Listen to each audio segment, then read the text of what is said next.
voo que deveria ter durado cerca de 6 horas, mas que há 7 anos deixa somente perguntas e nenhuma resposta.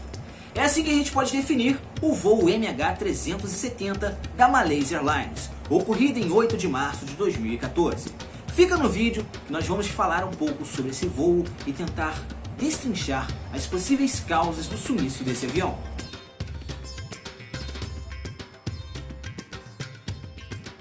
Fala galera, sejam bem-vindos ao canal de Omila, meu nome é Joseton Correia e hoje nós vamos falar sobre um dos maiores mistérios da aviação mundial. Para mim, o maior mistério da humanidade nos tempos modernos. Até porque esse voo MH370 ele deixa muitas perguntas e poucas respostas. Na verdade, nenhum tipo de resposta. Mas antes da gente continuar, eu gostaria de que você deixasse o seu like neste vídeo, compartilhasse esse vídeo aqui nas suas redes sociais e, caso não seja inscrito, se inscreva em nosso canal para aumentar o nosso público, fazer com que o canal de Omila continue subindo de pouquinho em pouquinho. Sendo assim, vamos continuar. Vamos falar quando aconteceu o caso do voo MH. No dia 8 de março de 2014, ano de Copa do Mundo, aquela Copa do Mundo que eu me amarrei. Eu tava lá num dia bom lá na escola, com o meu celularzinho da Samsung pequenininho. Antes de entrar na sala de aula, acessei a internet para pesquisar alguma coisa e vi avião na Malásia acaba sumindo do radar.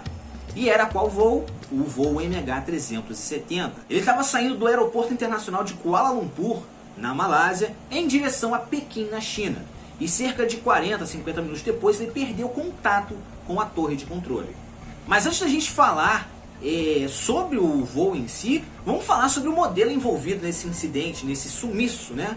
É um Boeing 777-200 modelo ER, na verdade a variante 200ER, tá? Que é uma variante de outra variante chamada somente de 200.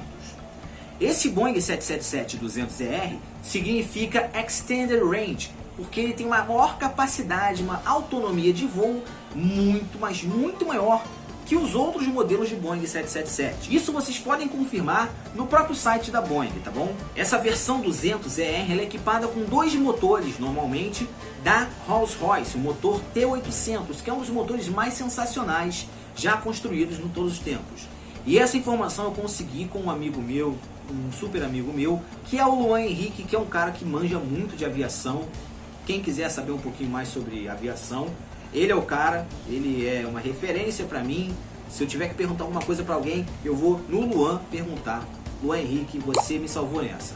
Enfim, continuando galera, esse modelo ele tem uma autonomia de 171 mil litros de combustível, tá bom? Na verdade ele consegue carregar no máximo até 171 mil litros de combustível e ele é muito utilizado para viagens transatlânticas, tá bom? Nesse caso entre a Malásia e a China, ele nem era para ser utilizado na verdade, mas ele fazia essa rota normalmente há muito tempo, desde 2002. Dependendo da configuração de assentos no voo, claro, dependendo do tipo de classe na verdade, esse voo consegue carregar até 480 passageiros. Porém, normalmente, como as classes são já pré-definidas, uma configuração padrão, ele carrega entre 280 a 320 passageiros. O primeiro modelo desse Boeing 777-200ER a voar foi em 1997 pela British Airways, que inaugurou esse avião, na verdade, lá em 97, e a Malaysia Airlines ela recebeu um modelo desse em 2002, tá? Um mês antes ele fez o seu voo de estreia, seu primeiro voo, e no mês seguinte ele foi entregue para a Malaysia Airlines. E desde 2002 esse modelo em questão ele fazia rotas específicas ali para a Malaysia Airlines. Era considerado uma joia para essa empresa, até porque ele sempre foi muito querido, muito revisado, e até 10 dias antes desse acidente ele foi totalmente revisado para ver se encontrava algum problema, uma coisa padrão, e não encontraram nada, nenhum defeito que pudesse proibir ele de voar, e ele continuou os seus trabalhos normalmente. Como foram os fatos que se sucederam desde a decolagem até o sumiço, tá? Primeiramente, esse avião ele decolou lá do aeroporto de Kuala Lumpur cerca de 00:40, 00:50 e cerca de 1:30 da manhã ele perdeu contato com a torre de controle da Malásia, no momento em que ele deveria ser transferido para a torre de controle lá do Vietnã, que era o país onde ele ia sobrevoar antes de entrar no Mar do Sul da China. E a partir do momento que esse avião perdeu contato com as torres, começou uma odisseia, uma busca incessante para conseguir contato com o avião que estava carregando 239 pessoas. Após o último contato do MH370 com a torre de controle da Malásia, esse avião deveria ser transmitido, ter seus dados transmitidos para a torre de controle de Hanoi, no Vietnã. Afinal, o avião ia passar lá pelo Camboja e depois ia passar pelo Vietnã antes de contornar de volta para o Mar do Sul da China, onde ele entraria no espaço aéreo da China e teria os seus dados de voo sendo transmitidos para a torre de controle chinesa. Porém, isso acabou não acontecendo porque pouco antes de ele entrar em contato com a torre de controle do Vietnã, ele acabou perdendo contato geral, ninguém conseguiu fazer mais nenhum tipo de contato com esse avião, ele não pôde mais ser encontrado pelos radares civis, e aí começou a busca, um monte de pergunta, e também começou uma enrolação danada, um monte de desinformação, que acabou atrapalhando de início as investigações. Os primeiros dias de busca, obviamente, focaram em encontrar o avião na região onde ele deveria ter passado, né? Que é ali entre o Vietnã e a China, atravessando ali o Mar do Sul da China. Eu separei agora uma série de fatos que aconteceram em sequência, tá bom? Para vocês entenderem como aconteceram as investigações ao longo dos dias. Se liga nesses fatos. O primeiro fato, galera, é que os radares chineses não conseguiram captar o avião entrando no seu espaço aéreo. Aí começou um dos primeiros mistérios já envolvidos ao MH370. O que sabia sobre o avião é que ele estava numa altitude de 10 mil metros, registrado obviamente na torre de controle ainda da Malásia, e que ele não tinha relatado nenhum problema até aquele momento. E tem até mesmo uma história de que o motor da Rolls-Royce chega a enviar informações para um satélite da própria empresa. Isso não foi confirmado, ninguém sabe se isso acontece mesmo, mas enfim, tá aí a informação. Nos 3 primeiros dias, um satélite chinês ele chegou a encontrar um objeto no mar ali no sul da China que poderia pertencer ao avião, a esse Boeing 777 que fazia o MH370. Só que alguns dias depois, algumas investigações depois, eles perceberam que na verdade esses objetos eram simplesmente um erro de interpretação dos radares chineses. E um desses objetos encontrados era simplesmente uma capa de um carretel que estava cheia de alga, né, em cima dela. E também encontraram umas manchas de óleo ali na região, só que essas manchas de óleo foram coletadas e analisadas em laboratório e elas eram provenientes de uma embarcação que tinha passado pela região. A partir do momento que eles não conseguiram encontrar nada na região ali do Mar do Sul da China, próximo do Vietnã, eles começaram a estender a sua área de busca, que era de 90 km de diâmetro e aumentou para cerca de 200 km. E esse raio, esse diâmetro de busca, ele ia desde dali da Malásia até o Vietnã, uma área bem grande para se procurar. No dia 11 de março, um satélite militar lá da Força Aérea da Malásia identificou o avião 2 horas e 40 depois do último contato. Só que depois disso ele não conseguiu captar mais nenhum sinal desse avião. E depois que essa informação foi dada, também foi criada uma suposição de que o avião tinha mudado de rota através da análise dos dados desse radar. E nesse meio tempo aí, do dia 11 de março até o dia 12 de março, eles perceberam que 2 passageiros iranianos com passaportes falsos haviam embarcado no avião. E claro, como muitos países têm problemas com o Irã, e tem algumas restrições com cidadãos iranianos, eles suspeitaram de terrorismo. Um dos passageiros era o Mohammad Medad, de 18 anos, que provavelmente estava indo para a Alemanha estudar e morar com a mãe que já morava na Alemanha tinha um tempo. E quando eles perceberam isso, a própria mãe confirmou que ele estava querendo estudar na Alemanha, essa suspeita sobre ele foi caindo. Outro passageiro iraniano era um tal de Delamar Sayed, de 29 anos, que pretendia ir para a Europa para trabalhar. Ou seja, o histórico, eles não tinham nenhum histórico de ligação com grupos extremistas, nenhum grupo terrorista, e aí a possibilidade de ato terrorismo foi caindo de pouco em pouco. Nesse meio tempo de investigação foi divulgada a conversa entre os pilotos e a torre de controle da Malásia, o último contato entre eles. Eu vou ler esse trecho para vocês, se liga. Tudo bem, boa noite. A última mensagem de voz dos tripulantes, que foi respondido pela torre de controle com estamos passando o controle de voo para Ho Chi Minh, no Vietnã. Essa foi a última mensagem de voz trocada entre os pilotos e a torre de controle da Malásia. Após o dia 15 de março, conforme as investigações iam aumentando e nenhuma resposta obtida, o raio de busca pelo avião, que era de 200 km, aumentou para 800 km.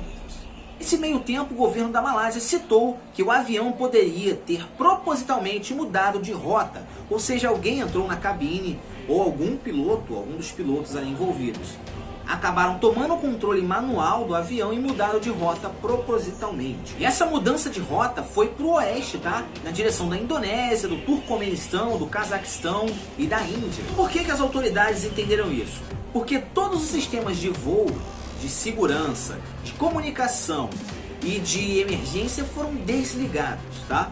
Nenhum desses sistemas acabaram emitindo nenhum tipo de alerta e isso acabou dando a entender de que foram desligados manualmente.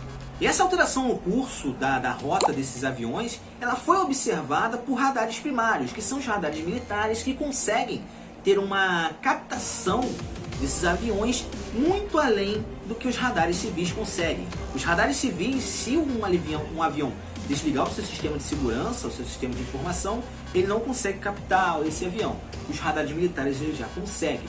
E um dos radares ele conseguiu captar o avião até 8h14 lá da Malásia, da manhã da Malásia, no dia 8. Depois disso, não conseguiram mais captar nada. E analisando esses dados, as autoridades entenderam que o avião poderia ter tomado duas rotas.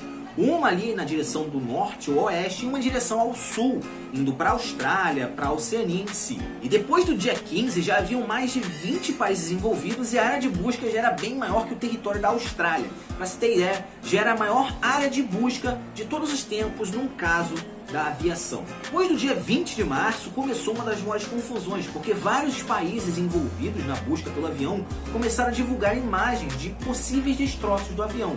Só que isso causou uma enorme confusão entre os familiares, entre as autoridades.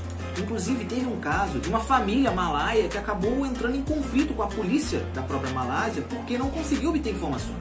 E a maior parte desses objetos captados pelos países eram simplesmente lixos marítimos, que acabaram soltando de embarcações, de aviões velhos que acabaram sendo abandonados, enfim, vários tipos de fragmentos que não pertenciam ao MH370. E foi nesse momento em que o governo da Malásia foi duramente criticado por focar demais a pesquisa, a busca pelo avião ali no Mar do Sul da China, mesmo que ela já tivesse reconhecido que o avião tinha mudado de rota.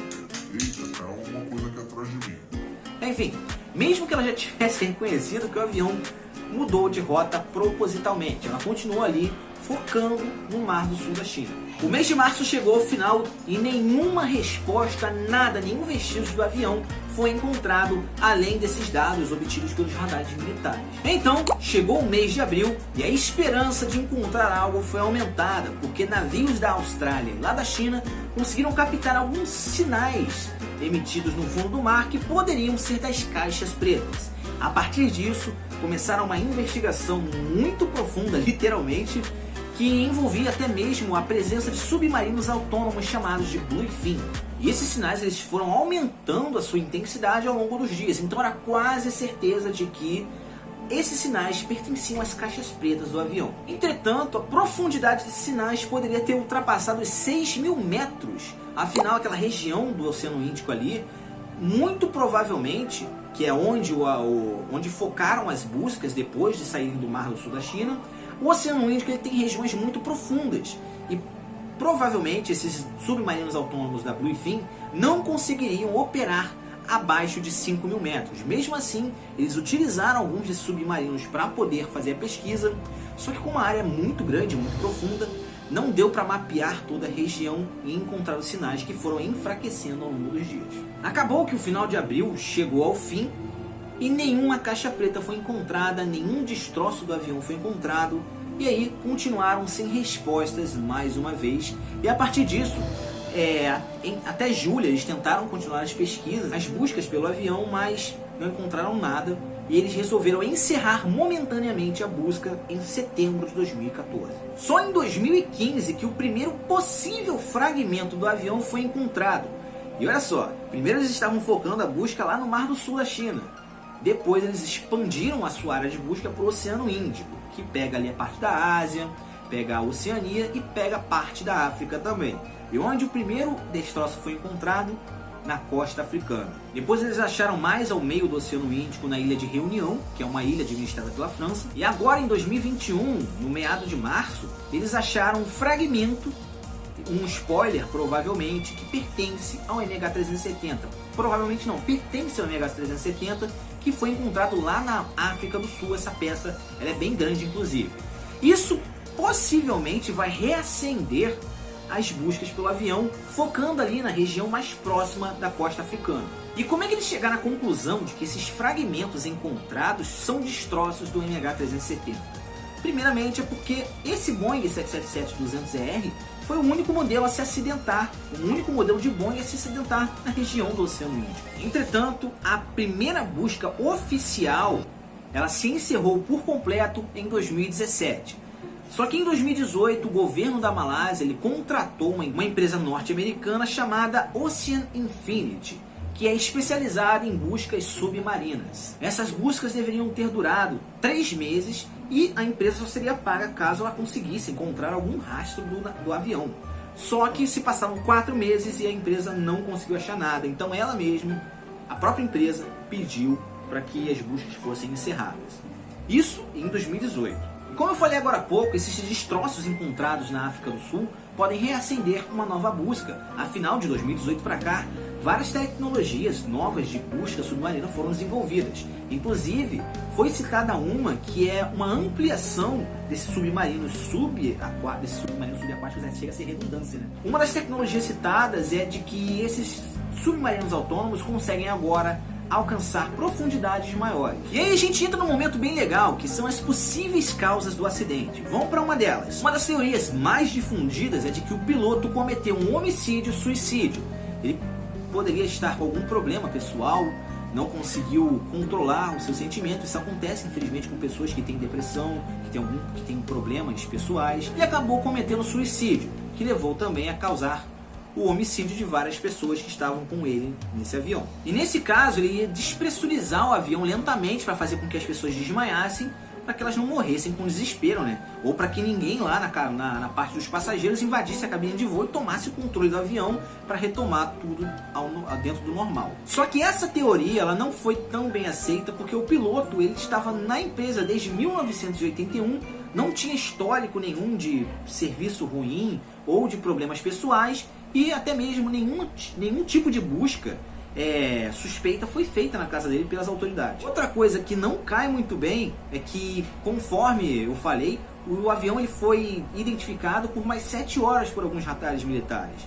E não faria sentido um piloto levar 7 horas para cometer o suicídio, sendo que o avião despressurizaria em cerca de 15 minutos. Uma outra teoria que eu comentei um pouquinho foi sobre o sequestro e ataque terrorista pela presença dos 2 iranianos com passaportes falsos. Só que essa teoria ela acabou não sendo levada à frente porque os 2 jovens ali eles não tinham histórico nenhum de envolvimento com grupos extremistas ou grupos terroristas, e essa teoria acabou sendo jogada de lado. Também teve a possibilidade de que esse avião pudesse ser abatido por algum míssil ali transatlântico no meio do Oceano Índico.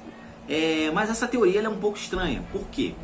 Ela teria que misturar a mudança de rota proposital com falha de localização, falha de comunicação, e numa região onde não haja nenhum tipo de radar militar ali atuante na defesa dos países. Teria que ser um ataque por um grupo rebelde, por exemplo, para derrubar esse avião, para não ser notificado, né? Outra ideia bem possível é a psicose ou psicopatia de um passageiro.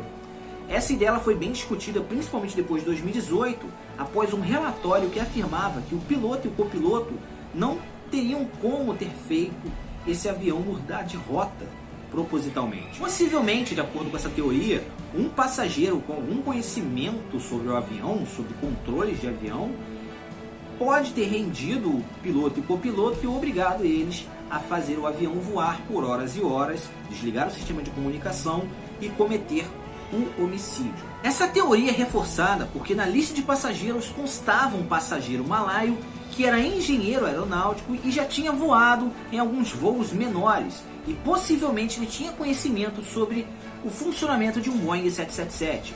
E, obviamente, essa teoria ganhou bastante força ao longo dos últimos anos.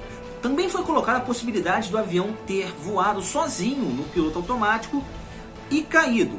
Porém, essa possibilidade ela é bem improvável, porque o piloto automático não mudaria de rota por si só. Então essa teoria foi logo descartada. Tem uma outra teoria que foi levantada entre 2015 e 2018, de que a carga do avião ela tinha um fator meio perigoso. No setor de cargas, tinha algumas caixas que estavam carregando baterias de lítio, cerca de 400 kg de bateria de lítio. E uma outra carga era cerca de 2 toneladas, 2 ou 4 toneladas de uma fruta chamada mangostão, que é uma fruta tropical. Dentro dessa teoria, é possível de que o mangostão, o líquido do mangostão, tenha entrado em contato com as baterias de lítio, causado um incêndio que liberou ali, obviamente, dióxido de carbono dentro do avião, que acabou fazendo com que pilotos e passageiros tivessem entrado no modo inconsciente. Só que essa teoria ela não é muito bem aceita, porque necessitaria de que nesse meio tempo o incêndio atrapalhasse, causasse problema na parte elétrica e essa parte elétrica influenciasse na mudança do piloto automático para o piloto manual. Então isso é muito improvável. Por fim, tem aquelas teorias absurdas que a gente sempre tem que falar, que é óbvio, a abdução por seres alienígenas. Essa é bem ridícula, não preciso nem falar. Não que eu não acredite em seres alienígenas. Eu acredito que exista vida em outros lugares da nossa galáxia, no caso, em outras galáxias e quem sabe no sistema solar. Eu acredito em micro-organismos que existem em outros planetas, principalmente em Marte. Apesar de Marte ser considerado um planeta estéril, mas quem sabe. Essa teoria ela foi levantada em um livro, inclusive, que é, assim, não dá para levar muito a sério porque não existem seres alienígenas ainda descobertos. Enfim, não é uma coisa que eu quero falar aqui. Outra ideia é de que esse avião ele foi raptado e acabou sendo levado para uma base aérea americana. Aí já começa aquelas teorias da conspiração envolvendo política, né? Mas nenhuma dessas teorias, obviamente, é aceita, nem chegam a ser discutidas. E o que é discutido, obviamente, é ciência. E dentro da ciência, nada pode ser obtido como resposta até o momento. Essas são algumas das teorias que eu tentei trazer para vocês. Gente, existem mais de 100 livros tentando explicar o sumiço desse voo. Existem vários conteúdos na internet que vocês podem pesquisar sobre isso. E eu tentei fazer aqui um resumo. Eu acho que esse vídeo vai ficar com uns 20, 25 minutos. Eu espero que não fique com mais do que isso. O vídeo lá do Triângulo das Bermudas ficou acho que com 32 minutos. Eu não lembro. Mas enfim, muito tempo. Eu tentei trazer aqui um resumo, uma visão geral sobre esse que pra mim é o maior mistério da humanidade. E eu espero que vocês tenham gostado. A gente vai terminando aqui, mas não esqueça de deixar o seu like, se inscrever no nosso canal e compartilhar esse vídeo com as pessoas nas suas redes sociais para nos ajudar a aumentar o nosso público. Precisamos dessa ajuda de vocês. Deixem nos comentários também sugestões de temas e suas teorias para o sumiço desse MH370. Lembrando que provavelmente existe a possibilidade de que as buscas pelo avião sejam retomadas. Eu espero que isso aconteça. As famílias das pessoas envolvidas merecem uma resposta. Esse voo que é até semelhante ao voo Air France que aconteceu em 2009, que saía do Brasil para a França e acabou se acidentando no Oceano Atlântico. Demorou 2 anos para que a caixa preta fosse encontrada, mas esse voo teve uma solução. O MH370 não teve uma solução até agora, e eu torço muito para que tenha uma solução. Sendo assim, galera, muito obrigado pela sua presença. Até o próximo vídeo.